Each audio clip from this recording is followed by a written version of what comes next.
Good evening money persons, welcome to daily మనిషి number 1007. ఈరోజు సెషన్లోని Tata Motors M&Mతో పాటుగా మోస్ట్ ఆఫ్ ది ఆటో స్టాక్స్లోని మనకి pressure కనపడింది కదా. దానికి రీజన్ ఏంటంటే గవర్నమెంట్ దగ్గర నుంచి ఈ ఆటో కంపెనీస్కి ఒక షాక్ తగిలేలా కనిపిస్తుంది. దాని గురించి ఈరోజు డైలీ మనిషిలో డీటెయిల్గా మాట్లాడుకుందాం.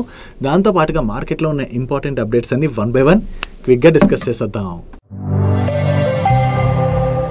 ముందుగా మార్కెట్ అప్డేట్ చూసినట్లయితే ఈ రోజు సెషన్ లో సెన్సెక్స్ 424 పాయింట్స్ కరెక్ట్ అయ్యి 75,311 పాయింట్స్ కి క్లోజ్ అయినట్లయితే నిఫ్టీ 117 పాయింట్స్ కరెక్ట్ అయ్యి 22,795 పాయింట్స్ కి క్లోజ్ అయింది. అండ్ ఈ రోజు సెషన్ లో మిడ్ క్యాప్ ఇండెక్స్ 1.13% కరెక్ట్ అయినట్లయితే స్మాల్ క్యాప్ ఇండెక్స్ 0.47% కరెక్ట్ అయింది. అండ్ బ్యాంక్ నిఫ్టీ 0.72% కరెక్ట్ అయింది. అండ్ ఈ రోజు సెషన్ లో మార్నింగ్ ఆల్మోస్ట్ ఫ్లాట్ గా ఓపెన్ అయినటువంటి మన ఇండియన్ మార్కెట్ లోని దాని తర్వాత బాగానే ప్రెషర్ కనపడింది. యాక్చువల్లీ మార్కెట్ కరెక్ట్ అవడానికి వేరియస్ రీజన్స్, అంటే మనం ఆల్రెడీ మాట్లాడుకుంటున్నటువంటి reasons like Trump tariffs related గా మార్కెట్ లో కన్సర్న్స్ పెరుగుతున్నాయి కదా, ఆ కన్సర్న్స్ అయితే కంటిన్యూ అవుతున్నాయి. దీంతో పాటుగా ఈ రోజు మార్కెట్ లో ప్రెషర్ కనపడడానికి 2 ఇంపార్టెంట్ రీజన్స్ ఉన్నాయి. దానిలో ఒకటి, నిన్న US listed retail chain company అయినటువంటి వాల్మార్ట్ వాళ్ళ నెంబర్స్ వచ్చాయి. ఈ క్వార్టర్ లోని వీళ్ళ నెంబర్స్ ఎనలిస్ట్ ఎక్స్పెక్ట్ చేసిన దానికన్నా కూడా వీక్ గానే రావడం జరిగింది. యాక్చువల్లీ ఈ నెంబర్స్ వీక్ గా ఉండడంతో పాటు వీళ్ళ మేనేజ్మెంట్ ఇచ్చినటువంటి వీక్ గైడెన్స్ ఏదైతే ఉన్నదో, ఈ గైడెన్స్ తోని ఈ ఇయర్ లోని కూడా కన్స్యూమర్ స్పెండింగ్ అయితే కొంతవరకు తగ్గచ్చు అని చెప్పి మార్కెట్ లోని ఎక్స్పెక్టేషన్స్ అయితే బిల్డ్ అవుతున్నాయి. ఎందుకంటే యూఎస్ లోని మళ్ళీ ఇన్ఫ్లేషన్ అది కొంత పెరుగుతుంది కదా, సో ఇన్ఫ్లేషన్ అయితే కన్స్యూమర్ స్పెండింగ్ పైన అది ఇంపాక్ట్ చూపించేటువంటి అవకాశం ఉన్నదని చెప్పి కన్సర్న్స్ రైజ్ అయ్యేసరికి నిన్న సెషన్ లోని యూఎస్ మార్కెట్స్ లోని మనకి బాగానే ప్రెషర్ కనపడింది. యాక్చువల్లీ లాస్ట్ 2 years నుంచి యూఎస్ ఎకానమీలోని ఆల్రెడీ స్లో డౌన్ కనపడుతుండడంతో మన ఇండియన్ ఐటీ కంపెనీస్ అయితే కొంతవరకు స్ట్రగుల్ అవుతున్నాయి. ఈ ఇయర్ లో కూడా ఎకానమీలో అదే స్లో డౌన్ మూమెంటం కంటిన్యూ అయింది అనుకోండి, దీనివల్ల మన ఇండియన్ ఐటీ కంపెనీస్ పైన అయితే ఇంపాక్ట్ పడేటువంటి అవకాశం ఉన్నది. దీంతో పాటుగా ఈ రోజు నిఫ్టీ కరెక్ట్ అయినటువంటి 117 పాయింట్స్ లోని ఆటోమొబైల్ సెక్టర్ ఏకంగా 48 పాయింట్స్ ని డ్రాక్ చేసినట్లయితే ఫైనాన్షియల్ సర్వీస్ సెక్టర్ 46 పాయింట్స్ ని డ్రాక్ చేసింది. ఈ ఆటో సెక్టర్ ఈ రోజు సెషన్ లో నిఫ్టీని డ్రాక్ చేయడానికి ఉన్నటువంటి ఇంపార్టెంట్ రీజన్ ఏదైతే ఉన్నదో దాన్ని నెక్స్ట్ మనం మాట్లాడుకుందాం. ఎందుకంటే అది గవర్నమెంట్ రిలేటెడ్ ఉన్నటువంటి ఇన్ఫర్మేషన్, దానివల్ల కొన్ని ఆటో స్టాక్స్ కూడా ఈ రోజు నెగిటివ్ గా రియాక్ట్ అవడం జరిగింది. వాటి గురించి మనం డీటెయిల్ గా మాట్లాడుకుందాం. బట్ ఈ రోజు మన మార్కెట్ లో ప్రెషర్ కనపడడానికి ఉన్నటువంటి మెయిన్ రీజన్స్ అయితే ఇవి, అంటే వాల్మార్ట్ వాళ్ళ నెంబర్స్ ఏవైతే వచ్చాయో కొంత వీక్ గా రావడంతో పాటు వాళ్ళ గైడెన్స్ కూడా వీక్ గా రావడం అన్నది మార్కెట్ సెంటిమెంట్ ని దెబ్బతీసింది. దీంతో పాటుగా ఈ ఆటో సెక్టర్ కూడా మార్కెట్ ని డ్రాక్ చేయడం వల్ల ఓవరాల్ గా ఈ రోజు మన మార్కెట్ లో ప్రెషర్ అనేది కనపడింది. నెక్స్ట్ ఈ రోజు సెషన్ లో మీరు అబ్జర్వ్ చేసినట్లయితే auto stocks like Mahindra and Mahindra, Tata Motors తో పాటు అదర్ 4-wheeler OEM స్టాక్స్ అన్నిటిలో కూడా మనకి బాగానే ప్రెషర్ కనపడింది కదా. దీనికి రీజన్ ఏంటంటే ఇండియన్ గవర్నమెంట్ త్వరలోనే న్యూ ఈవీ పాలసీని లాంచ్ చేయబోతున్నట్టుగా న్యూస్ అప్డేట్స్ అయితే వస్తున్నాయి. గవర్నమెంట్ ఈవీ పాలసీని లాంచ్ చేసినట్లయితే దానివల్ల ఈ కంపెనీస్ కి వచ్చేటువంటి నష్టం ఏంటి, అంటే దానివల్ల ఈ కంపెనీస్ నష్టపోయేది ఏంటంటే టెస్లా మన ఇండియాలోని వాళ్ళ కార్స్ ని సెల్ చేయడానికి చూస్తుంది. దీనిలో భాగంగా వాళ్ళు టెస్లాలోని కొన్ని పోస్టులు కూడా హైర్ చేయడానికి ప్రయత్నిస్తున్నారు కదా, దాని గురించి మనం ముందే మాట్లాడుకున్నాం.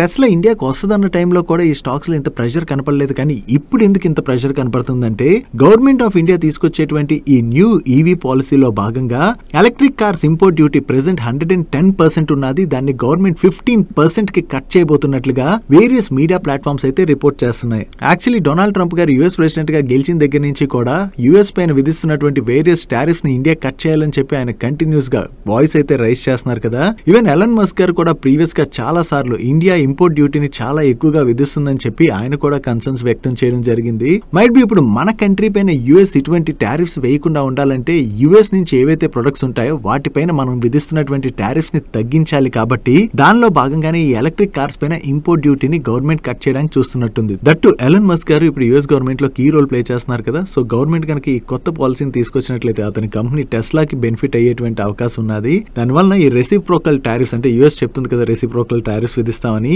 ఆ టారిఫ్స్ రిలేటెడ్ గా యుఎస్ మన పైన కొంత సాఫ్ట్ గా బిహేవ్ చేయొచ్చు. కాబట్టి మన ఇండియన్ గవర్నమెంట్ ఇటువంటి మూవ్ ఏమైనా తీసుకుంటుందేమో మనం చూడాలి. ఈ న్యూ ఈవీ పాలసీని అయితే ఈ ఇయర్ జూలై ఆగస్ట్ లోని గవర్నమెంట్ తీసుకొచ్చేటువంటి అవకాశం ఉన్నట్టుగా షేర్ చేస్తున్నారు. ఒకవేళ ఈ కొత్త ఈవీ పాలసీని తీసుకొచ్చినట్లయితే టెస్లా యొక్క వెహికల్ కాస్ట్ కొంతవరకు తగ్గుతుంది కదా. ఈ టెస్లా వెహికల్ కాస్ట్ కనుక తగ్గిందనుకోండి, దానివల్ల మన లోకల్ కంపెనీస్ కి టెస్లా కూడా స్ట్రాంగ్ గా కాంపిటీషన్ ఇచ్చేటువంటి అవకాశం ఉంది. సో ఆ కాంపిటీషన్ లో టెస్లా వాళ్ళు కనుక మార్కెట్ షేర్ గెయిన్ అయినట్లయితే దానివల్ల మన ఎలక్ట్రిక్ వెహికల్ మ్యానుఫ్యాక్చర్ చేసేటువంటి companies like Mahindra and Mahindra కావచ్చు, టాటా మోటార్స్ కావచ్చు, ఇటువంటి కంపెనీస్ అన్ని ఇంపాక్ట్ అవుతాయి. కాబట్టి ఈ రోజు సెషన్ లో ఈ స్టాక్స్ లో మనకి ప్రెషర్ కనపడింది. కాకపోతే ఎప్పుడైతే మార్కెట్ లో ఈ న్యూస్ బాగా సర్క్యులేట్ అయిందో దీని రిలేటెడ్ గా CLSA వాళ్ళు ఒక రిపోర్ట్ అయితే రిలీజ్ చేశారు. వీళ్ళు ఏం చెప్తున్నారంటే టెస్లా ఎంట్రీ రిలేటెడ్ గా మార్కెట్ లోని చాలా నాయిస్ అయితే వినిపిస్తుంది, కానీ ఈ న్యూ ఈవీ పాలసీలో భాగంగా ఈ 15% 15% లోవర్ డ్యూటీ ఏదైతే ఉన్నదో దాన్ని పొందాలంటే టెస్లా వాళ్ళు మన ఇండియాలోని మ్యానుఫ్యాక్చరింగ్ ఫెసిలిటీని సెటప్ చేయవలసి ఉంటుందని, వీళ్ళ వెహికల్ సేల్స్ కూడా 3.5 to 4 మిలియన్ వరకు ఆన్ రోడ్ ప్రైస్ పడేటువంటి అవకాశం ఉన్నదని చెప్పి వీళ్ళు షేర్ చేస్తున్నారు. అలా కాకుండా వీళ్ళు ఇండియాలోని మార్కెట్ షేర్ ని గెయిన్ అవ్వాలని చెప్పి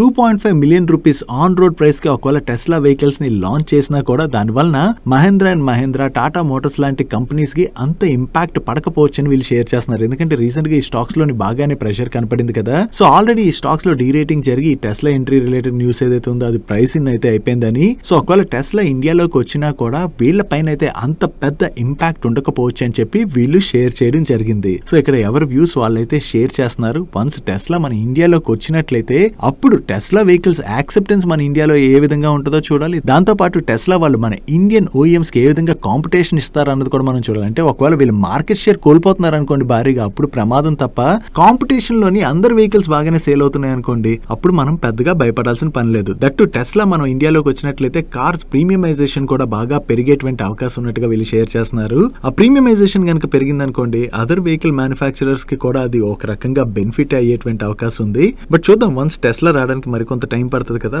సో వాళ్ళు వచ్చిన తర్వాత ఏ విధంగా ఈ కాంపిటీషన్ ముందుకు వెళ్ళబోతుంది అన్నది మనం చూడవలసి ఉన్నది.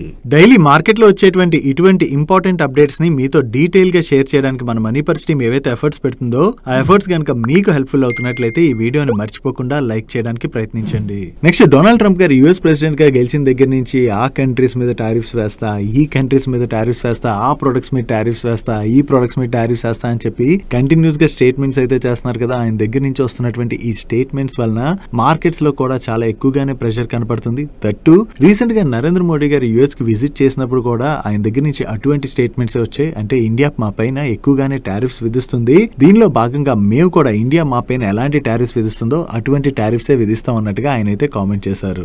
ఈ టారిఫ్స్ రిలేటెడ్ గా ఏదైతే ప్రెషర్ పెరుగుతున్నదో దాంతో ఇండియా అండ్ యుఎస్ మధ్యన దీని రిలేటెడ్ గా నెగోషియేషన్స్ అయితే స్టార్ట్ అయినట్టున్నాయి. దీనిలో భాగంగానే మనం న్యూ ఈవీ పాలసీ గురించి ఇప్పుడే కదా డిస్కస్ చేసుకున్నాం. ఆ పాలసీని గవర్నమెంట్ తీసుకొచ్చినట్లయితే అది యుఎస్ కి చెందినటువంటి ఎలక్ట్రిక్ వెహికల్ మ్యానుఫ్యాక్చరింగ్ కంపెనీస్ కి పాజిటివ్ అవుతుంది. అండ్ దీంతో పాటుగా అదర్ డిస్కషన్స్ కూడా జరుగుతున్నట్టున్నాయి. దీనిలో భాగంగానే ఇప్పుడు మన కామర్స్ మినిస్ట్రీ అనేటువంటి పీయూష్ గోయల్ గారు దీని రిలేటెడ్ గా మాట్లాడుతూ యుఎస్ తోని బిలేటరల్ ట్రేడ్ డీల్స్ రిలేటెడ్ గా గవర్నమెంట్ అయితే చాలా డిస్కషన్స్ లో ఉన్నదని, త్వరలోనే మీరు ఇండియా అండ్ యుఎస్ మధ్య జరగబోతున్నటువంటి చాలా స్ట్రాంగ్ అండ్ పవర్ఫుల్ డీల్ గురించి వింటారు అన్నట్టుగా ఆయన కామెంట్ చేశారు. దీనివల్ల బోత్ కంట్రీస్ కూడా బెనిఫిట్ పొందుతాయని, అండ్ ఇండియా అండ్ యుఎస్ మధ్యన ఇప్పుడు జరగబోతున్నటువంటి డీల్స్ ఏవైతే ఉన్నాయో ఇవి మదర్ ఆఫ్ ఆల్ డీల్స్ గా ఈయన కామెంట్ చేయడం జరిగింది. ఒకవేళ ఈయన కామెంట్ చేస్తున్నట్టుగా ఇండియా అండ్ యుఎస్ మధ్యన మంచి డీల్స్ జరిగాయి అనుకోండి, అంటే రెండు కంట్రీస్ మధ్యన డిస్కషన్స్ పాజిటివ్ గా ఎండ్ అయ్యి మంచి డీల్స్ గానీ జరిగాయి అనుకోండి, దానివల్ల ఇప్పటి వరకు మన మార్కెట్ లో ఏదైతే ప్రెషర్ కనపడుతుందో, అంటే ట్రంప్ టారిఫ్స్ విధిస్తారని చెప్పి ఏదైతే మన మార్కెట్ లో ప్రెషర్ కనపడుతున్నదో ఆ ప్రెషర్ తగ్గి మన మార్కెట్ లో అగైన్ పాజిటివ్ ర్యాలీ కనపడేటువంటి అవకాశం ఉన్నది. సో యుఎస్ తో జరుగుతున్నటువంటి డిస్కషన్స్ ని కొంత త్వరగా కంప్లీట్ చేసి మన ఇండియా గనక ఈ డీల్ సైన్ చేసినట్లయితే అది మన ఎకానమీ రిలేటెడ్ గా అయితే పాజిటివ్ గా చూడొచ్చు. నెక్స్ట్, హెల్త్ ఇన్సూరెన్స్ కొత్తగా తీసుకునే వాళ్ళకి అండ్ ఆల్రెడీ తీసుకున్న వాళ్ళకి కూడా ఫ్యూచర్ లోని ప్రీమియమ్స్ పెరిగిపోయేటువంటి అవకాశాలు అయితే కనిపిస్తున్నాయి. మన ఇండియాలోని హెల్త్ ఇన్సూరెన్స్ పాలసీస్ ఇష్యూ చేసేటువంటి కంపెనీస్ అన్ని కూడా త్వరలోనే హెల్త్ ఇన్సూరెన్స్ ప్రీమియమ్స్ అయితే పెంచడానికి చూస్తున్నట్లుగా ఎకనామిక్ టైమ్స్ వాళ్ళు వాళ్ళ సోర్సెస్ ద్వారా తెలిసిన ఇన్ఫర్మేషన్ ని షేర్ చేస్తున్నారు. దీనిలో భాగంగా ప్రస్తుతం డిస్కషన్స్ అయితే జరుగుతున్నాయని, త్వరలోనే వీళ్ళు రెగ్యులేటర్ అంటే ఐఆర్డీఏ అప్రూవల్ కి కూడా సబ్మిట్ చేసేటువంటి అవకాశం ఉన్నదని చెప్పి షేర్ చేయడం జరిగింది. టోటల్ గా వీళ్ళు హెల్త్ ఇన్సూరెన్స్ పాలసీస్ పైన ప్రీమియం ని 10 to 15% వరకు పెంచడానికి అయితే ప్లాన్ చేస్తున్నట్టుగా వీళ్ళు పబ్లిష్ చేస్తున్నారు. ఒకవేళ 10 to 15% ప్రీమియం ని గనక వీళ్ళు పెంచారనుకోండి, మన హెల్త్ ఇన్సూరెన్స్ ప్రీమియం లోని చాలా ఎక్కువగానే చేంజ్ వచ్చేటువంటి అవకాశం ఉన్నది. యాక్చువల్లీ రీసెంట్ గా ఐఆర్డీఏ కొన్ని కొత్త రూల్స్ ని తీసుకొచ్చింది కదా. అంటే ఇప్పుడు మన నెట్వర్క్ హాస్పిటల్స్ ఏవైతే ఉంటాయో ఆ హాస్పిటల్లోనే జాయిన్ అయితే క్యాష్లెస్ ట్రీట్మెంట్ రావడం కాదు, ఏ హాస్పిటల్లో జాయిన్ అయినా కూడా క్యాష్లెస్ ట్రీట్మెంట్ వచ్చే విధంగా హెల్త్ ఇన్సూరెన్స్ కంపెనీ స్టెప్స్ తీసుకోవాలని ఇలాంటి వేరియస్ చేంజెస్ తీసుకొస్తున్నది కదా. ఈ చేంజెస్ తీసుకురావడం వల్ల హెల్త్ ఇన్సూరెన్స్ కంపెనీస్ కి కొంతవరకు ఖర్చులు పెరిగేటువంటి అవకాశం ఉన్నది. కాబట్టి వాళ్ళు దాన్ని పాలసీ హోల్డర్స్ కి అయితే పాస్ ఆన్ చేయడానికి చూస్తున్నట్టుగా మనం అర్థం చేసుకోవచ్చు. బట్ వీళ్ళైతే 10 to 15% ప్రీమియం పెంచాలని చెప్పి ప్రపోజ్ చేస్తున్నారు కదా. ఐఆర్డీఏ ఏ విధంగా రెస్పాండ్ అవుతుంది అన్నది మనం చూడాలి. నెక్స్ట్, బంధన్ బ్యాంక్ స్టాక్ లోని కంటిన్యూస్ గా ప్రెషర్ చూస్తూ వచ్చాం కదా. ఈ స్టాక్ లో ప్రెషర్ కనపడడానికి రీజన్ ఈస్ వెరీ సింపుల్. వీళ్ళ మైక్రో ఫైనాన్స్ పోర్ట్ఫోలియో ఏదైతే ఉన్నదో ఈ పోర్ట్ఫోలియో బాగా ఇంపాక్ట్ అవుతుండడం వల్ల వీళ్ళ ఓవరాల్ నెంబర్స్ పైన దాని యొక్క ఇంపాక్ట్ అయితే బాగానే పడుతుంది. దాంతోనే మనం కంటిన్యూస్ గా ఈ స్టాక్ లోనైతే ప్రెషర్ చూస్తూ వచ్చాం. ఫేమస్ బ్రోకింగ్ కంపెనీ అయినటువంటి సిఎల్ఎస్ వాళ్ళు ఈ బంధన్ బ్యాంక్ రిలేటెడ్ గా ఇప్పుడు ఒక ఇంట్రెస్టింగ్ రిపోర్ట్ అయితే రిలీజ్ చేశారు. వీళ్ళు ఏం చెప్తున్నారంటే బంధన్ బ్యాంక్ యొక్క మైక్రో ఫైనాన్స్ బుక్ ఏదైతే ఉన్నదో దీనిలోని రికవరీ సైకిల్ అయితే ఇంప్రూవ్ ఇంప్రూవ్ అయిందని అండ్ వీళ్ళ కలెక్షన్ ఎఫిషియన్సీ కూడా పెరిగిందని చెప్పి వీళ్ళు షేర్ చేస్తున్నారు. అండ్ అంతేకాకుండా ప్రెసెంట్ బంధన్ బ్యాంక్ యొక్క సెక్యూర్డ్ లోన్స్ నియర్లీ 50% వరకు కంట్రిబ్యూషన్ ఉన్నట్లయితే దాన్ని మేనేజ్మెంట్ 55% to 60% కి తీసుకువెళ్లాలని చెప్పి చూస్తున్నట్లుగా, దీనివల్ల ఓవరాల్ గా బంధన్ బ్యాంక్ యొక్క అసెట్ క్వాలిటీ కూడా ఇంప్రూవ్ అయ్యేటువంటి అవకాశం ఉన్నదని వీళ్ళు షేర్ చేస్తూ బంధన్ బ్యాంక్ స్టాక్ కి అవుట్ పెర్ఫార్మ్ రేటింగ్ ఇచ్చి స్టాక్ టార్గెట్ ప్రైస్ ని 220 రూపీస్ గా ఫిక్స్ చేయడం జరిగింది. అంటే నిన్నటి క్లోజింగ్ ప్రైస్ తో కంపేర్ చేస్తే ఈ స్టాక్ 60% వరకు పెరిగేటువంటి అవకాశం ఉన్నదని చెప్పి వీళ్ళు షేర్ చేస్తున్నారు. చూడాలి, వీళ్ళైతే ఇప్పుడు బ్యాంక్ నెంబర్స్ లోని రికవరీ అది కనపడుతుందని షేర్ చేస్తున్నారు కదా. ఒకవేళ ఈ మైక్రో ఫైనాన్స్ పోర్ట్ఫోలియో బుక్ ఏదైతే ఉన్నదో ఆ బుక్ లో కనుక కొంతవరకు ఇంప్రూవ్మెంట్ కనపడింది అనుకోండి, అంటే వీళ్ళు ప్రీవియస్ గా ఇష్యూ చేసినటువంటి లోన్స్ కలెక్షన్ అది రావట్లేదు కదా, ఆ కలెక్షన్ ఎఫిషియన్సీ అది ఇంప్రూవ్ అయింది అనుకోండి, దానివల్ల బంధన్ బ్యాంక్ పాజిటివ్ అయ్యేటువంటి అవకాశం ఉంది. యాజ్ ఆఫ్ నో అయితే వీళ్ళు షేర్ చేస్తున్నారు కదా. కమింగ్ క్వార్టర్స్ లోని బంధన్ బ్యాంక్ యొక్క నెంబర్స్ లో ఏదైనా ఇంప్రూవ్మెంట్ వస్తుందేమో మనం చూడవలసి ఉన్నది. Coming to Friday question. Last week Friday question లో భాగంగా మిమ్మల్ని మన బాడీలో ఉన్నటువంటి కంప్లీట్ స్కెలిటన్ కొన్ని ఇయర్స్ తర్వాత ఫుల్ గా రిప్లేస్ అవుతుంది, అది ఎన్ని ఇయర్స్ తర్వాత అని చెప్పి మిమ్మల్ని క్వశ్చన్ అడిగాను.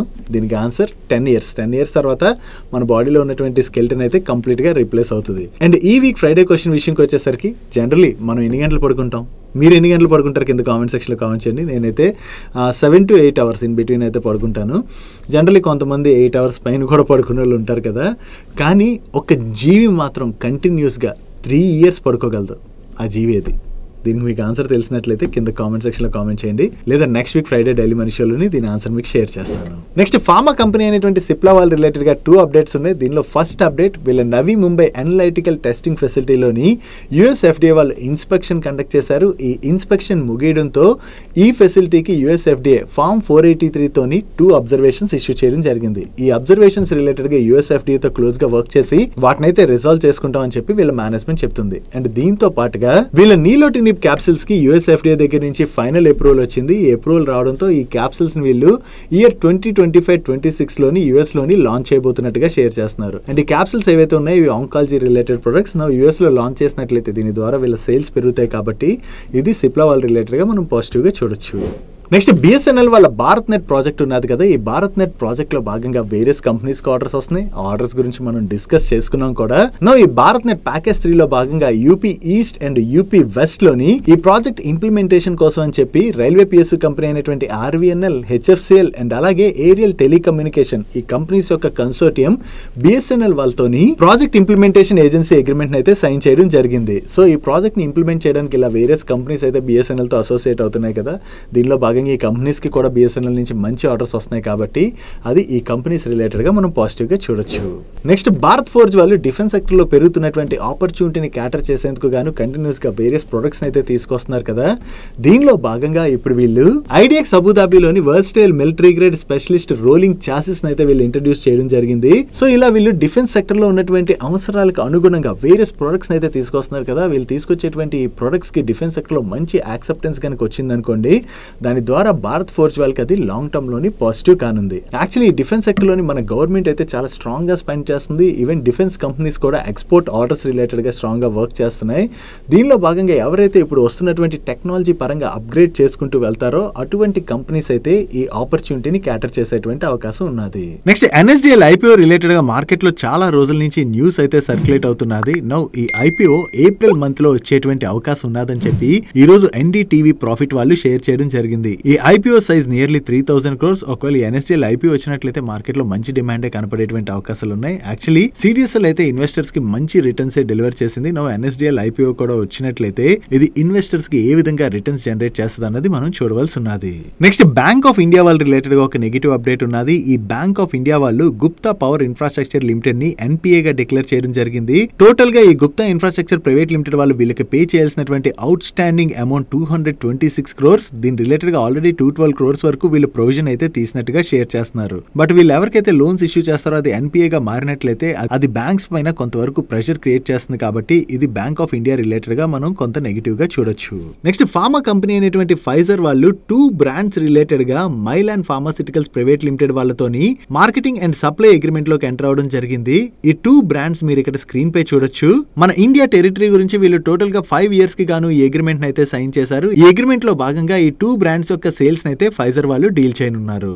నెక్స్ట్ ఆన్లైన్ లో ట్రావెల్ సొల్యూషన్స్ ప్రొవైడ్ చేసేటువంటి ఈజ్ మై ట్రిప్ వాళ్ళు కొరియన్ టూరిజం ఆర్గనైజేషన్ వాళ్ళతోని ఒక MOU సైన్ చేయడం జరిగింది.